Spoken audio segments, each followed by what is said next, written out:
Assalamualaikum warahmatullahi wabarakatuh dan salam sejahtera. Selamat berjumpa kembali di Pendakwah Teknologi. Dalam episod kali ini, saya akan ceritakan dekat anda tentang monitor curve ataupun melengkung yang saya gunakan. Sambil-sambil itu, saya amat berbesar hati kerana pihak Prism Plus sudi memberikan saya satu monitor. Tu, yang anda tengok, duk melengkung berdiri menegak kat belakang tu. Mereka bagi kat saya. Okey, jadi dalam episod kali ini saya akan terangkan kepada anda sedikit sebanyak tentang monitor yang curve ataupun melengkung ni, dan sambil-sambil itu saya juga akan ceritakan kepada anda tentang monitor daripada Prism Plus model X300 yang ada dengan saya sekarang ni. Jadi apa yang saya suka tentang dia dan apa yang saya tak berapa suka tentang monitor tu. Jadi jom kita teruskan.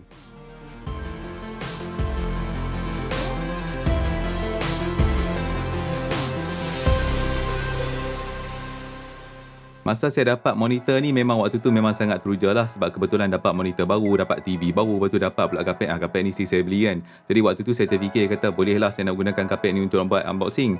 Tapi bila saya tengok balik footage ni, bila nak buat video ni, saya kata alamak, gambar tak berapa nak sempoi kan. Jadi saya minta maaf lah kalau video ni tak berapa nak cantik bahagian ni. Tapi apapun, inilah dia monitor Prism Plus X300. Untuk bahagian unboxing ni, saya tak akan tunjuk dengan panjang lebar lah apa yang ada dalam kotak semua tu. Saya akan tunjuk secara umum apa yang anda akan dapat. Lepas tu saya akan tunjuk cara nak pasang dia punya stand dan sebagainya. Dan kemudian saya akan tunjuk terus dia punya penggunaan monitor ni sendiri. Secara umumnya dalam kotak tu anda akan dapat satu unit yang batang stand ataupun dipanggil stand stem tu. Okey, jap, sebelum saya teruskan, nampak macam saya duk screw kuat-kuat atas lantai macam ni kan. Sebenarnya saya tak memberikan sebarang tekanan langsung dekat atas skru tu masa monitor tu duk terlangkup macam ni. Sebab saya tahulah bila kita terlangkupkan dia atas kapet macam ni, tak kisahlah kapet tu tebal apa pun, kalau kita bagi tekanan takut nanti dekat bucu-bucu monitor tu crack. Jadi saya just tekan sikit-sikit je untuk nak bagi skru tu masuk. Bila saya bagi dia duduk menegak macam ni, baru saya skru betul-betul stand tu dekat monitor. Takut nanti anda salah faham, dia kata amboi dia tekan atas lantai pecah terus monitor kan. Okey, berbalik kepada apa yang anda akan dapat dalam kotak tu. Okey, tadi saya kata dapat satu batang stand, lepas tu dia bagi yang base, lepas tu dia bagilah sekali skru, kabel clip dengan Versa adapter semua. Lepas tu dia ada power adapter dan dia bagi juga satu kabel. Okey, tapi kabel yang dia bagi tu bukan HDMI kabel, dia bagi yang display port kabel ataupun yang kita panggil DP kabel tu lah. Tapi satu benda yang saya kena cakap lah, dalam manual dia sebenarnya dia ada cerita cara yang paling senang untuk nak pasang stand tu, iaitu kita boleh terbalikkan monitor tu masa duduk dalam polystyrene masa kita keluar daripada kotak. Tapi itulah dia, saya tak tengok dia punya manual, jadi pasang cara macam ni. Tengoklah manual. Dari segi port untuk connectivity, seperti apa yang anda boleh nampak, dia ada satu yang port DC, lepas tu 3 HDMI port, satu DP port dan satu audio port. Jadi semua port ni ada dekat bahagian bawah monitor tu lah, seperti yang saya tunjuk kat anda sekarang ni. Untuk nak test monitor ni, saya sambungkan dia kepada saya punya MacBook Pro. MacBook Pro tu adalah MacBook Pro yang lama tahun 2014. Jadi sekarang ni saya dah buatlah beberapa testing. Saya buat test untuk tengok video YouTube 4K, lepas tu test untuk nak buat kerja dan sebagainya. Okey, ada satu benda yang mungkin anda perasan tau bila saya duk tunjuk dekat anda gambar monitor ni. Anda perasan tak kalau anda tengok dekat dalam video ni, kalau anda tengah duk tengok sekarang ni kan, monitor tu dia nampak macam berjalur-jalur, lepas tu nampak macam dia panggil false color tu nampak macam tak kena sikit, macam ada benda macam kiri kanan tu macam lari sikit kan. Nanti saya cerita dekat anda pasal isu tu. Monitor Prism Plus X300 ni dia adalah satu curved monitor. Maksudnya monitor ni melengkung kan. Jadi bila kita bercakap tentang monitor melengkung, dia akan ada bacaan curvature tu. Jadi X300 ni dia punya curvature value tu adalah 1800R. Okey, kalau anda tak tahu tentang bacaan curvature tu, saya tunjuk dekat anda dulu bagi supaya anda lagi senang faham. Sebelum saya teruskan, saya jawab dulu satu persoalan kenapa nak beli monitor yang melengkung. Okey, jadi kalau anda tengok dekat gambar ni, sekiranya ada dua monitor yang saiz yang sama, satu melengkung dan satu lagi leper, bila kita duduk pada kedudukan yang sama, monitor yang melengkung tu dia lebih menyenangkan untuk kita nak tengok dan lebih memberikan keselesaan berbandingkan monitor yang leper. Ni saya tunjuk satu lagi gambar dekat anda. Kawasan yang colour merah tu dia labelkan sebagai eye fatigue zone. Maksudnya kawasan yang menyebabkan mata kita rasa letih bila tengok kat situ. Jadi bila anda bandingkan monitor melengkung dengan monitor yang leper dekat belakang tu, kawasan yang meletihkan mata tu adalah jauh lebih besar dekat monitor leper kalau kita selalu duk tengok belah bucu dia. Tadi saya dah cakap tentang nilai curvature monitor ataupun yang R tu kan. Jadi nilai R tu lagi rendah nilai dia, maka monitor tu adalah lebih melengkung. Jadi nilai R yang lebih tinggi maksudnya dia lebih kurang melengkung. Jadi kalau yang macam contoh 1500 ni, dia melengkung betul-betul lah berbanding dengan monitor yang 1800. Nilai R ataupun nilai lengkungan monitor ni dia juga akan mempengaruhi jarak kedudukan anda daripada monitor tu. Kalau monitor yang lebih melengkung, anda boleh duduk lebih dekat dengan dia untuk nak nampak keseluruhan monitor tu berbanding dengan monitor yang lebih kurang melengkung. Lagi kurang nilai lengkungan tu, maka anda kena duduk lebih jauh pada monitor tu untuk nak nampak semua. Pada kebiasaannya, untuk satu monitor yang kita nak guna untuk macam-macam benda, buat kerja, main game, tengok movie dan sebagainya kan, nilai lengkungan yang 1800R macam apa yang anda tengah tengok sekarang ni tu kira dah okey dah. Tapi saya perasan kalau orang yang nak main game ni, mereka akan cari monitor yang lebih melengkung. Contohnya dalam lingkungan 1500 hingga 1000R macam tu. Bercakap pasal monitor yang melengkung sehingga 1500R, ni saya tunjuk salah satu contoh. Prism Plus model X270 Pro. Berbalik kepada monitor X300 ni, dekat belakang dia ada lampu LED biru macam ni. Anda boleh set dia statik ataupun kelip-kelip.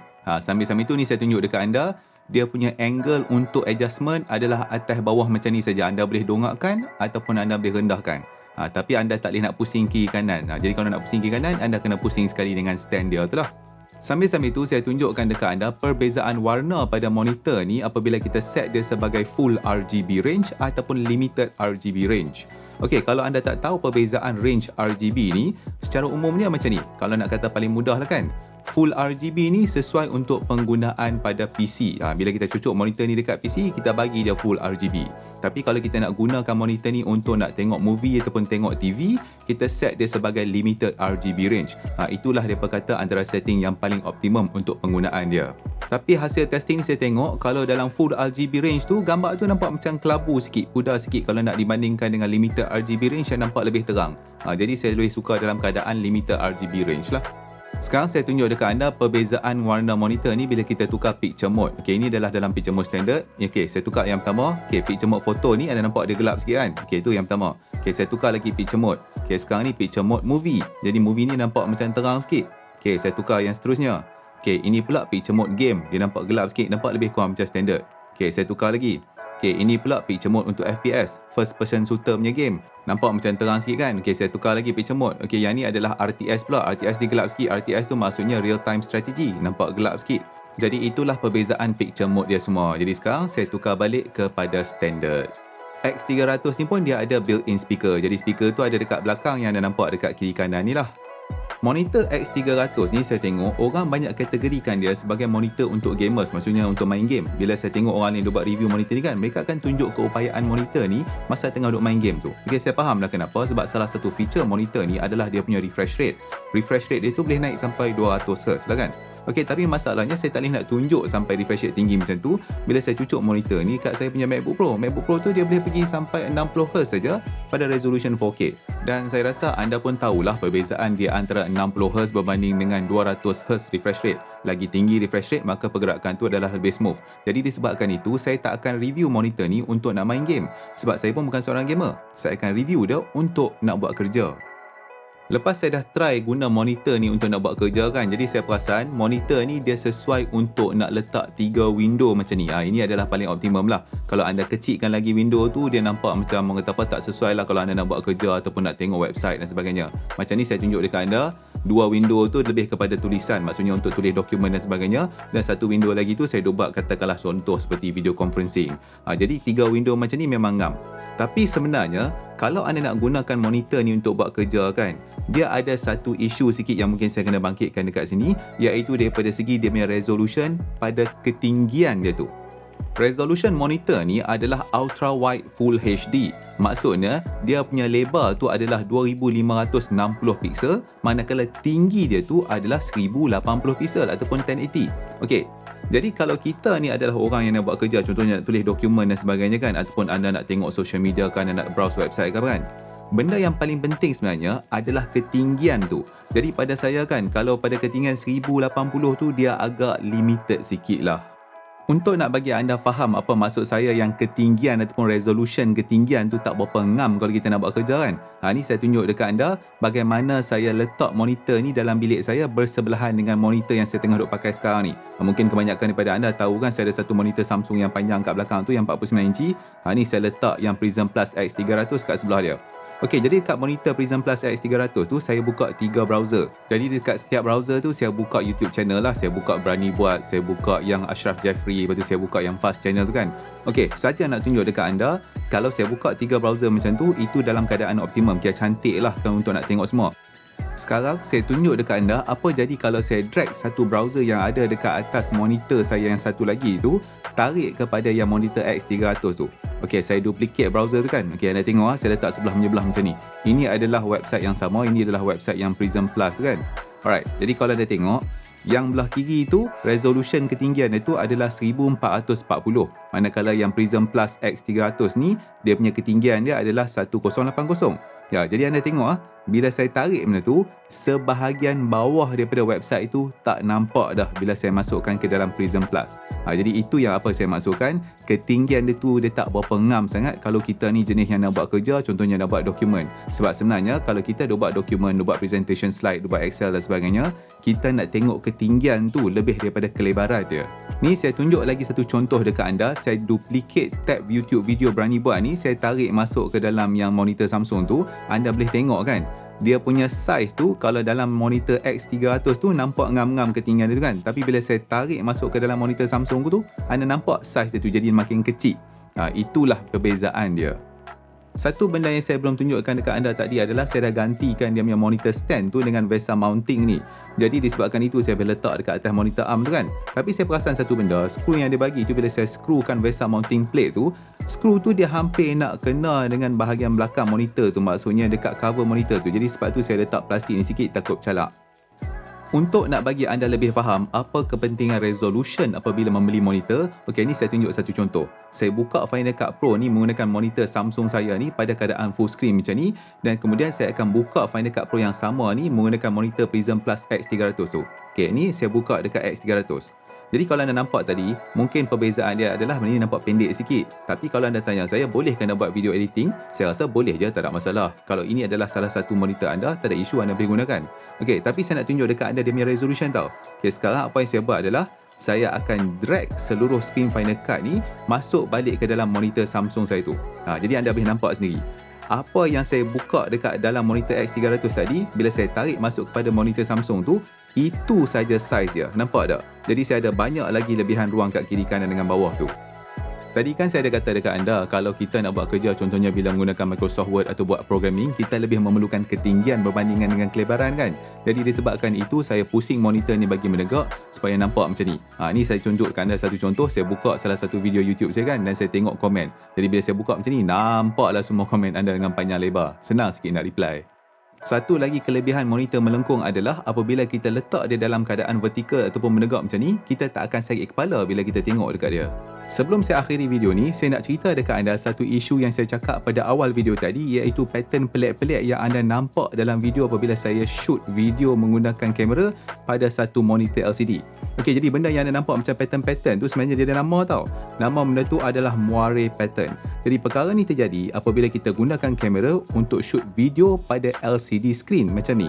Selain daripada moire pattern tu, kalau anda perasan dekat pattern tu sendiri, warna tu jadi macam colour pelik sikit kan kalau nak bandingkan dengan warna asal. Okey, jadi dia ada nama tau untuk benda tu. Itu dipanggil sebagai false colour. Jadi isu moire pattern dengan false colour ni memang sangat umum bagi orang yang nak ambil record video pada LCD screen. Jadi macam-macam lah yang mereka cadangkan. Contohnya dia kata tukar frame rate, tukar aperture punya setting, tukar shutter speed, lepas tu tukar angle mana kita ambil video tu, ataupun pasang anti-aliasing filter pada kamera. Macam-macam. Jadi anda kena banyak buat trial and error untuk nak menghilangkan masalah ni. Saya dah ada try cuba sikit-sikit, tapi masih ada lagi lah. Jadi saya cerita isu ni, manalah tahu koko ada di antara anda yang tengah duk tengok video ni merupakan orang yang juga buat review. Jadi kalau anda nak review LCD screen dan anda kena masalah ni, jadi anda tahulah nama masalah tu. Jadi masalah tu adalah datang daripada isu moire pattern dan juga false colour. Sebagai bonus, saya kongsikan dengan anda rupa terkini bilik yang saya gunakan untuk nak rekod video, nak buat podcast dan juga video editing. Jadi komputer ni lah yang saya duk gunakan pada setiap masa. Jadi kalau anda tengok dekat sini, nampak satu monitor yang panjang tu, itulah yang biasanya saya gunakan untuk nak edit video. Dan sekarang ni, hasil daripada apa yang diberikan oleh pihak Prism Plus, saya dah ada satu monitor yang melengkung yang saya boleh gunakan sebagai satu monitor vertikal untuk nak tengok banyak benda. Okay, apa yang anda tengah duk tengok sekarang ni adalah beberapa statistik yang saya ambil secara online lah. InsyaAllah nanti satu hari saya akan cerita dekat anda beberapa website yang boleh memaparkan maklumat-maklumat yang syok tentang internet tu. Okay, tapi apapun, saya nak ucapkan terima kasih kepada pihak Prism Plus kerana sudi memberikan monitor ni kepada saya. Okay, sambil-sambil tu, sekiranya anda berminat dengan setup macam ni ataupun anda tengah mencari satu monitor yang boleh dibuat secara menegak macam apa yang saya tunjuk kat anda sekarang ni, maka anda bolehlah rujuk kepada video description ni sebab saya dah letak semua maklumat-maklumat yang berkaitan dengan monitor Prism Plus X300 ni.